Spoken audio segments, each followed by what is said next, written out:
Hello again. Uh, in honor of Teacher Appreciation Week, I wanted to talk about books that I've read in school that I actually enjoyed. I know there's this sort of stereotype of the books you read in school aren't fun or they're not enjoyable, and I don't think that's necessarily true. And I think this is a perfect time to thank teachers who inspired a love of reading and taught us to love books. So that's my topic today. I'm working on making my videos more interesting. My challenge is I don't actually own a lot of books. We've moved around a lot, and so I've really tried to consolidate my book collection since, I can keep everything digitally now. And I mean, don't get me wrong, I love books. I love having books. I love the smell of books. I love the feel of actually holding a book, but I don't love moving books. And so I don't have a lot of the books on hand, and so it's kind of tough because I don't have anything to show. So I'm trying to make this as interesting as possible in terms of the video without actually having anything to show. And I don't think you want to just look at me talking. So so without further ado, I'm going to go into the 15 books that I read in school that I enjoyed. There are some that are being left off. I mean, I already mentioned The Great Gatsby and Frankenstein and Jane Eyre in another video. And there's others that, like Shakespeare, I'm probably going to eventually want to do like all of Shakespeare's, ranking his plays or something along those lines. So this is not obviously everything I enjoyed in school. This is just sort of a sampling that I don't know that fits really necessarily in another category. So, yeah. Okay, so the first one I want to talk about, number 15, is The Bell Jar by Sylvia Plath. And technically, I didn't actually read this in school. It was recommended by a teacher because I was a fan of her poetry. And that was in college. And I love Sylvia Plath's poetry. And I know it's kind of cliche and generic, young girl. I was definitely a moody girl, too. So, liking Sylvia Plath's poetry, I guess, kind of was par for the course. But I did really enjoy The Bell Jar, and it was recommended to me. And I know it's taught in schools, and it's read in schools. And it's, Catcher in the Rye is one of my favorite novels. And in a way, I know it's kind of like the stereotype of like that being the boys' version and this being the girls' version. And I mean, that's a lot of nonsense anyway. But it has a lot of obviously similar themes. It deals with depression. It deals with mental illness. And obviously Sylvia Plath has a pretty good sense of, what that was like. It's semi-autobiographical. So very interesting kind of look at mental illness and depression, especially from a young perspective. So I always, recommend this. I enjoyed this book. But again, it's something about mental illness. So if that's not something that appeals to you, it's not, she doesn't, tone it down or anything. So definitely keep that in mind.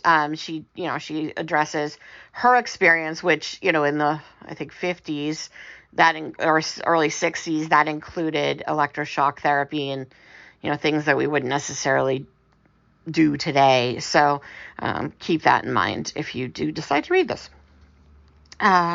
Number 14, and the reason this is so high up is I read The Swiss Family Robinson in 5th grade. So I don't know if I went back and reread it. Some of the ones later in my list I've read multiple times, and I've read fairly recently, at least within the last 10 years. I haven't really read The Swiss Family Robinson since 5th grade. So I might not like it now and might feel there might be things I really don't like. It might be, now I think sometimes when you go back and read books that you read as a kid and that are classics, you sometimes find things that you're like, oh, I don't really like this element. So I can't promise there's nothing like that in there. But what I thought was really surprising for me is this wasn't the kind of book I liked. I wasn't a big adventure kind of person. And so, and I still am not. I mean, I still like more realistic, contemporary fiction. I don't necessarily go in for like big adventure stories, even in movies, with the obviously exception of Indiana Jones and that kind of stuff. But I remember loving this book, and I was surprised that I enjoyed it so much because it wasn't my kind of thing. And, people sort of deserted on, on an island and building their own like little community and household and, kind of like early days Survivor. But that was really interesting to me, and I remember enjoying it. And I just remember, it was one of the first books that I didn't really want to read, that we were assigned for school, and I ended up enjoying. So I think it's a really good example of how you can kind of come around to books in school, even though it may not be something that you normally would read. So number 13 was a college read, and this is from my Russian lit class, and this was Dostoevsky's Notes from the Underground. And again, the reason this is high up is I only really read it the one time in college, and I really enjoyed it. I actually wrote a paper doing like a compare and contrast between the character in this and Holden and Catcher in the Rye, and it has a lot of those similarities, kind of antisocial, I don't say antisocial necessarily in a negative way, but, someone who obviously has some challenges when it comes to engaging socially. So, that was what I liked about it. And, I liked that he was a little bit of like a misanthrope and, definitely an interesting character to say the least. So, and, for Russian lit, I mean, this is a short book. I think it might even technically be a novella, especially for Dostoevsky. But Russian lit isn't exactly breezy, and this was actually also a quick read, and it was entertaining from, start to finish, which was not my experience with most of the books I had to read for Russian lit. Even the ones I enjoyed, like I liked Anna Karenina, but it wasn't a fun read while you're reading it, so. And speaking of not fun reads while you're reading it, is Great Expectations by Charles Dickens. And I noted, I feel like this cover has like a Turner painting. So if anyone who's also an art fan, I think that's a Turner painting. It looks Turnery. I read this in grade 9, and I actually really love this book, and I've read it multiple times. The reason it's up here is because it is unnecessarily long. And so, I mean, I'm not going to pretend this is a fun read the entire time you're reading it. It's, it's Dickens. So, and it's a very long Dickens book, and there's a lot of stuff where you're like, okay, we could have like streamlined this a bit. But the story is really entertaining, and it's still interesting. I've read it, like I said, multiple times. I've read it as an adult. I liked it even, in 9th grade. And I liked it actually before 9th grade because I had one of those classics illustrated. And I always thought it was kind of creepy because I always liked the little like sketch of Miss Havisham with her cake and all the spider webs and everything. And so I was really excited to read this book because of my classics illustrated. But I did like it, and I mean, it's got a lot of like humor in it, and there's some creepiness, and obviously the characters are interesting and kind of awful, but also interesting. So I have still enjoyed this, and I would, I like reading it, but I'm not going to pretend that it couldn't be maybe like 150 pages shorter. So, that's honest. All right, so another college read is from my British Lit class, and that's Wuthering Heights. My British Lit, I took a lot of British Lit classes, and this was technically, it was like British Lit 2, so like later British Lit, Wuthering Heights by Emily Bronte, and this was the first Bronte I read. I hadn't actually read Jane Eyre yet, and I loved Wuthering Heights. It's a hard read because the characters all have the same name. I mean, there's a point to it. There's a reason for it. There's a reason, they name their kids after each other and a lot of like, it's very much like a very dramatic romance, which is not my thing at all. I don't like romance novels. It's just not for me. But it's so dark and twisted that it's enjoyable for me as well. Plus, there's some like spooky elements and haunting, and it's just messed up. The characters are awful, kind of unlikable. I mean, yeah, they're very unlikable. And I remember being in like debates in my lit class about, is Heathcliff likable? Can you like him? Is he redeemable? I mean, he obviously, there's so much trauma in his life, but he's also, abusive. And so there are a lot of really good conversations, I think, this book generated. And I think, there's contextual conversations. So, is this what Bronte was trying to say? And then there's, today.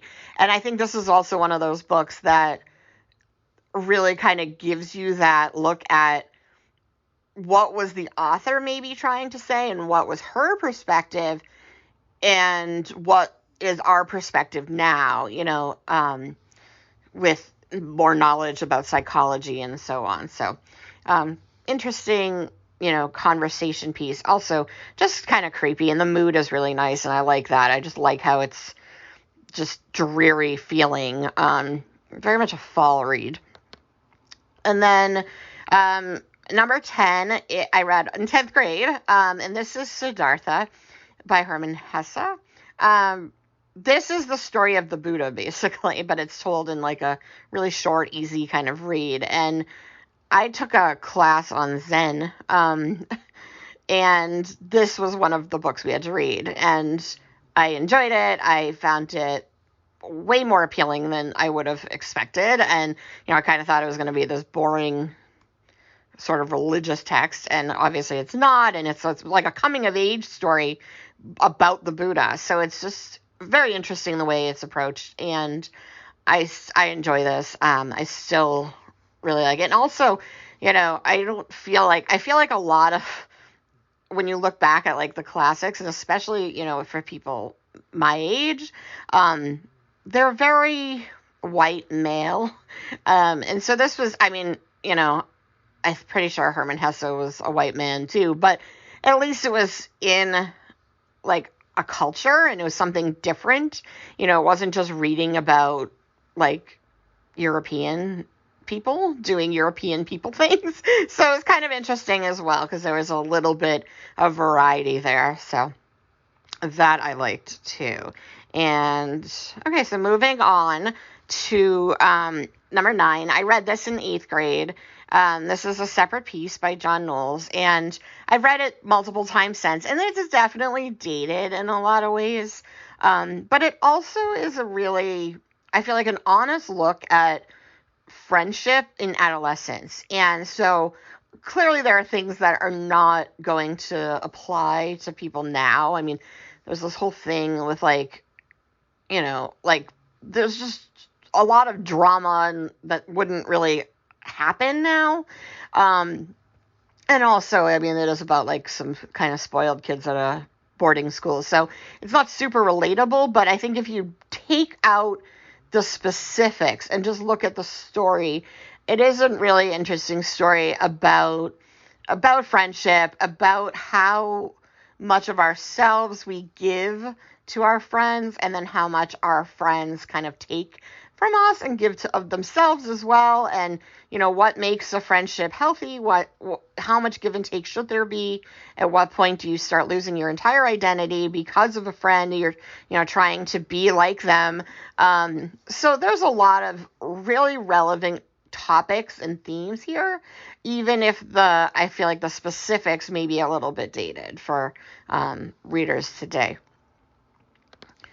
All right, and then number 8, I read in 11th grade, and this is The Awakening by Kate Chopin. And again, I know I was talking about how everything was like white men, and so this was kind of exciting because it was honestly one of the first books I read by a woman in school, which, I'd read plenty of stuff by women in my own life, but like to read something, that was considered a classic and not only is it a classic, it's very much about women. It's about a woman and her struggles in her marriage, and I mean, not super relatable, I feel like, for, teenagers.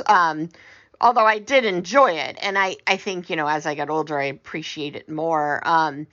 But I really liked being able to kind of see, I mean, most of my experience with reading about women's issues was, Are You There, God? It's Me, Margaret, and then moving on to, like, Danielle Steele. And so there wasn't a lot of, like, classic literature that we were reading in school, and there weren't sort of, like, big themes that had to deal with, like, women's issues and women's perspectives. And so this was really interesting for me to kind of have those conversations about maybe, women's struggles, and also to just hear people's reactions, how, oh, she's so selfish because she wants something other than being a mom. And, a very interesting look at just kind of how our, even at that age, some of the perceptions we had about adulthood and about life and about gender. And so I really enjoy that. I definitely found I got into a lot of arguments, I feel like, in my class about this book, but I do think it was something that was new and refreshing to me, and I still enjoy it. I mean, there's elements that, again, I don't know that are super relatable, but I did really like this book, and again, the conversations we had. So number 7 is Animal Farm, and I read this in 8th grade, and I should not have read this in 8th grade. And if you had asked me in 8th grade, I hated this book. We saw that it had an animated movie to watch, and I was terrified of it, and I thought the book was weird, and I was just not remotely interested in this story. But I've read it multiple times since, and I love Animal Farm now. So I should not have read it in 8th grade. And I think there's this problem, and there's another book coming up that I talk about this with too, is that sometimes they're just like, oh, this book is short. And I mentioned this, I think, in one of my other videos about Old Man and the Sea. Like, they just would give us these books in, like, 7th and 8th grade because they weren't long, but they were not things that we were, at that age really capable of processing. And I just think Animal Farm is way too complex of an allegory. I don't even think in 8th grade and I was in honors English, and I just feel like we did not grasp allegory yet. And I just don't think it made sense for us to be reading it in 8th grade. I mean, I know, like, people still read it in 8th grade and 9th grade, and I think allegory is a little complex, and I feel like it's maybe something that should be saved for, like, later. Once you build your kind of literary knowledge, because it's a complex concept, and also it's, it was dealing with communism and, fascism and things that were so alien to us. I mean, even growing up in the 90s, and it was still like, the end of the Cold War and had happened, but it just wasn't really something that we understood. And I just wonder, like, why would they teach these books to younger kids? But anyway, so moving on to another one that I feel like I probably shouldn't have read in 7th grade is Of Mice and Men. Again, love this book now. And there's so many interesting themes, and it's so sad, and there's just, a lot of really interesting arguments about, like, what makes somebody's life worthwhile, what makes somebody, valuable to society. Again, not things we really got in 7th grade. I mean, I feel like it was emotionally engaging still in 7th grade, and I liked it. I just don't know that, some of the deeper themes are really coming through in 7th grade, especially when you get into things like, Carly and his wife, and, the concepts of, Lenny, and then, like, why the wife is treated the way she is, and why the old man is treated the way he is, Candy, and his dog, and all of these things I just think are kind of above 7th graders' heads, but of course it's only like 80 pages, so that's why they assign it. So moving on to another short one that I read in 10th grade, but I mean, I don't think it was age inappropriate. It's just a really complicated book. It was As I Lay Dying by William Faulkner. And I love this book, but what's kind of funny about this book is I had moved in the middle. Oh, I guess this was ninth grade technically. Yeah, it was ninth grade. But I had moved at the end of ninth grade to a different school, and they were in like the second third, like 2/3 of the way into this book. And so, the teacher basically gave me the option not to read it and to just start in the next novel. But I was like, I'm happy to read it. It wasn't long. I was fine with it. And this is not a book that is a good idea to try to read in ninth grade without any context and without any guidance and to be that far behind. It is the only book in my life I've used Cliff Notes on, which, I guess are like Spark Notes now, but the only thing I've ever had, and I did it because I was reading it and I still had no idea what was going on. It's told in multiple perspectives, at different timelines, different tenses, and so it's very, very confusing. And there's a lot of dialect, so if you're not familiar with that. So I was kind of just like thrown into this. And again, my teacher she was like, you don't have to take the test on it. I ended up, I don't think, taking the test on it because I just felt like I didn't know enough. But I wanted to be able to try to participate in the class for that like last, third. And so I tried to read it. And I went back and reread it again on my own. And I did really enjoy it. It's just, again, the situation was a little weird. But I love this book now. This is one of my favorite books. So I'm glad I kind of persevered and tried to get through it and then, continued on my own later to try to understand it because it is a great novel and I definitely recommend it. Okay, number 4 is actually recommended by a teacher. Again, didn't read this in school. I know a lot of people read it in like 11th grade in American Lit. This is Ethan Frome by Edith Wharton.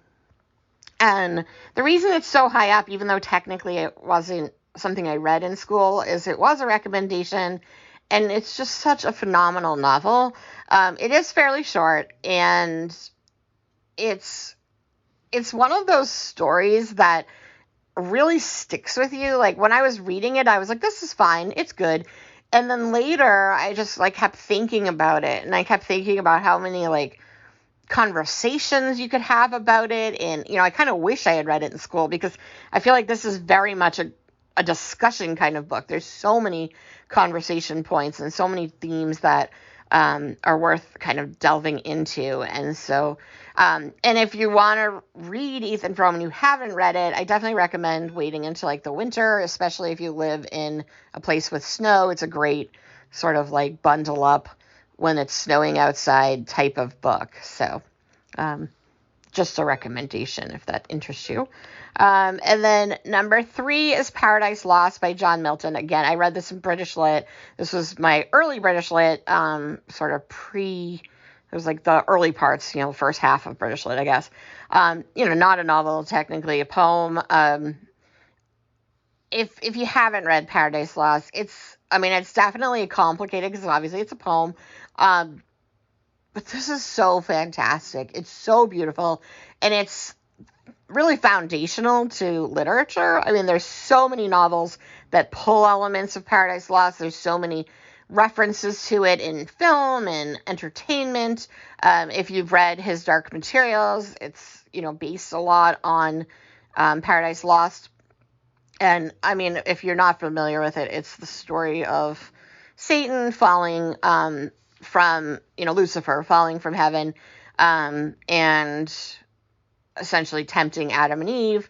But it's told in such an interesting way. You get kind of like the demon's perspective, and it's just really interesting. It's just a really interesting look, and kind of one of those early like stories that kind of has you thinking about like, different, how a story can be told in so many different ways based on who's telling it, who's the hero, who's the villain. So it's a very interesting, and I'm not even 100% sure that was Milton's goal, but it just worked that way. And it's just a beautiful kind of like perspective changing work. And so I love Paradise Lost. I always highly recommend this. But again, it's a hard read. And then in 12th grade, I read the Canterbury Tales. We only read selected ones by Chaucer. I've since read the entirety of it. There are some that, you don't want to necessarily go back and reread. But Canterbury Tales is so fun, and it's so ahead of its time. And if you've read them, they're like, some of them are just so obnoxious and so dirty. And they're like South Park level, like, obnoxiousness. And, obviously medieval literature. So it's just funny because it's, all this like kind of classics. They're held up on this pedestal of being, these idealized sort of works of literature. But, there's so much like dirty stuff in here and just violence and messed up stories. And it's just really fun if you actually dig into it. And it's just fun to kind of realize that, stories have always kind of been, have always tried to entertain. And the concept here is great because it's obviously a bunch of people telling stories. So I haven't read the Decameron, but I think that's kind of also, same concept. And I hear that that's kind of obnoxious too. So I just think it's great that there were these like, again, these sort of idealized works of literature, and then you read them and you're like, this stuff like holds up against like some of the like kind of juvenile humor of today, while also being very literary and beautifully written. So, he'll have one story that's gorgeous. The writing is just so stunningly beautiful. And then he has, some really vulgar work, and it's just amazing to see, him doing so many different perspectives, but also, being able to kind of cater to so many different audiences. And again, I just think it's just fun that, literature isn't that stuffy sort of like untouchable kind of element. And then the first one, number one, I read in 6th grade, and it's A Christmas Carol, and that's another Dickens. And honestly, I just love The Christmas Carol. This is like one of my favorite stories. Every holiday season, I will watch any version of Christmas Carol that exists, whether it's like a traditional Christmas Carol, the Muppets Christmas Carol, things like Scrooge, where it's like a modern retelling. I just love this story. I love this story. I still love the story. It's incredibly well written. I feel like, obviously in 6th grade, I might have just appreciated the story, but the more I read it, the more I love it. It's just, everything about it is perfect. It's so fantastic. And if you haven't read it, or if you haven't really been like looked at it in years, definitely go revisit it, because it's so well written and it's way better than you may think. It's and there are dark elements to it too, but it's just such a great story overall. There's so many great, beautiful elements of it, and there's a reason it's kind of the traditional story, and it's, essentially made Christmas for, most European and then eventually Americans. Christmas basically was like kind of founded off of this story. So, like it brought Christmas back. So he was like a Christmas hipster, I guess. So yeah, those are some 15 books that I enjoyed in school, and that I still recommend even now.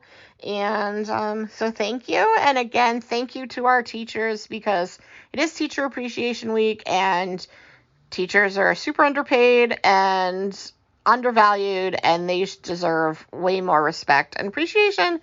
And so if you know any teachers, go thank them. Bye.